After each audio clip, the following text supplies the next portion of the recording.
سب سے پہلے بات کریں گے وزیر اعظم شہباز شریف کی زیر صدارت وفاقی کابینہ کے اجلاس میں 6 نکاتی ایجنڈے کی منظوری دے دی گئی ہے۔ اجلاس میں ملک کی مجموعی سیاسی و معاشی صورتحال کے علاوہ اعلیٰ عدلیہ کے ججز کو دھمکی آمیز خطوط کا معاملہ بھی زیر غور آیا۔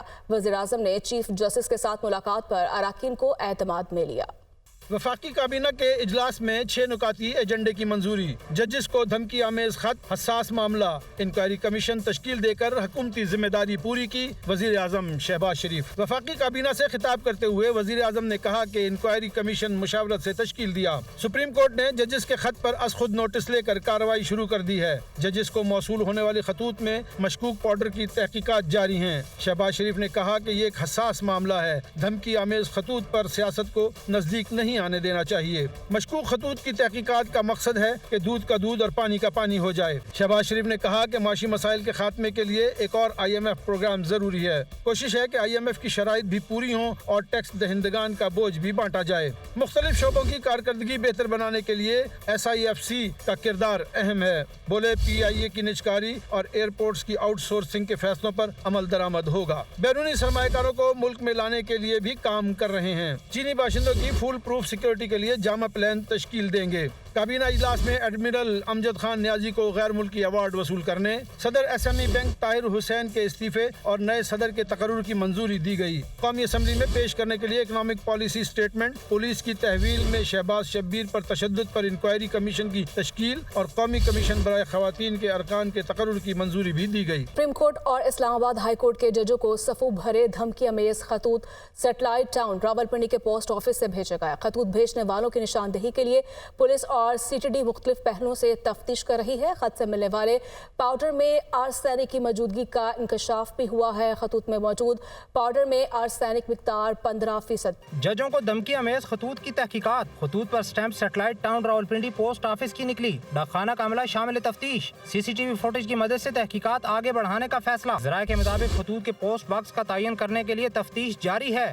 سپریم کورٹ سے خطوط کے ساتھ ملنے والے زہریلے مواد کے نمونے پنجاب فرانزک لیبارٹری کو ارسال کر دیے گئے۔ پولیس حکام کے مطابق فرانزک رپورٹ کی روشنی میں مزید حقائق کا پتہ لگایا جائے گا۔ کوریئر کمپنی کو بھی تحقیقات میں شامل کیا جائے گا۔ خطوط پر لگے فنگر پرنٹس کا بھی فرانزک کروایا جائے گا۔ لاہور ہائی کورٹ کے ججز کو دھمکی آمیز خطوط ملنے کا معاملہ ہے۔ خطوط میں موجود پاؤڈر کی فورنزک رپورٹ بھی تیار کر لی گئی ہے۔ یہ رپورٹ دیکھ لاہور ہائی کورٹ کے ججز کو دھمکی آمیز خطوط ملنے کے معاملے میں اہم پیش رفت۔ خطوط میں موجود پاؤڈر کی فورنزک رپورٹ تیار کر لی گئی۔ فورنزک سائنس ذرائع کے مطابق خطوط کے لفافوں میں معمولی مقدار لیتل آرسینک کی پائی گئی۔ پنجاب فورنزک رپورٹ میں یہ بتایا گیا ہے کہ آرسینک سونگھنے سے پھیپھڑے کی سوجن، ناک کی سوزش اور خون کا بہاؤ ہو سکتا ہے۔ آرسینک کی شناخت گیس کرومیٹوگرافی میں اسپیکٹرومیٹری ٹیکنک سے ممکن ہوئی۔ CTD ٹیم تحقیقات کے سلسلے میں راولپنڈی اسلام آباد پہنچی تھی، جو مزید تحقیقات کر رہی ہے۔ 5 خطوط راولپنڈی اسلام آباد کے پتہ سے لاہور بھجوائے گئے، جو بدھ کے روز یکے بعد دیگرے ججز کو موصول ہوئے تھے۔ Welcome back. بات کریں گے چیئرمین پیپلز پارٹی بلاول بھٹو کا کہنا تھا کہ شہید ذوالفقار علی بھٹو کا عدالتی قتل کیا گیا تھا،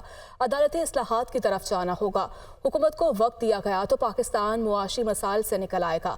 انہوں نے گڑھی خدا بخش میں تقریب سے خطاب کے دوران مزید کہا کہ انتخابات میں کسی سیاسی جماعت کو واضح اکثریت نہیں ملی، عوام کی آواز بننے اور مسائل حل کرنے کی کوشش کریں گے۔ پیپلز پارٹی عوام کے حقوق کا تحفظ یقینی بنائے گی۔ شہید ذوالفقار علی بھٹو کے خلاف جو عدالتی قتل تھا اور جو اس ریفرنس کے نتیجے میں جو فیصلہ آیا ہے، اس تاریخی موقع کو مارک کرنے کے لیے انشاءاللہ تعالی ہم جو گڑھی خدا بخش میں جلسہ رکھیں گے وہ یقیناً ایک تاریخی جلسہ بھی بنے گا۔ اگر حکومت کو ٹائم دیا جائے، وہ ڈیلیور کر سکے، تو انشاءاللہ تعالی پاکستان کو اس معاشی بحران سے نکالا جائے گا۔ کسی ایک جماعت کو واضح اکثریت نہیں دی گئی، ہم بھی اپنا کوشش کریں گے کہ ہم اپنے عوام کا نمائندگی کریں، ان کا آواز بنیں اور ان کا مسائل کا حل نکالیں۔ پاکستان کے مسائل کا حل کرنے کے لیے وہ یہ کہ تمام جماعتیں آپس میں مل بیٹھ کے پاکستان کے عوام کے مسائل حل کرنے کی کوشش کریں۔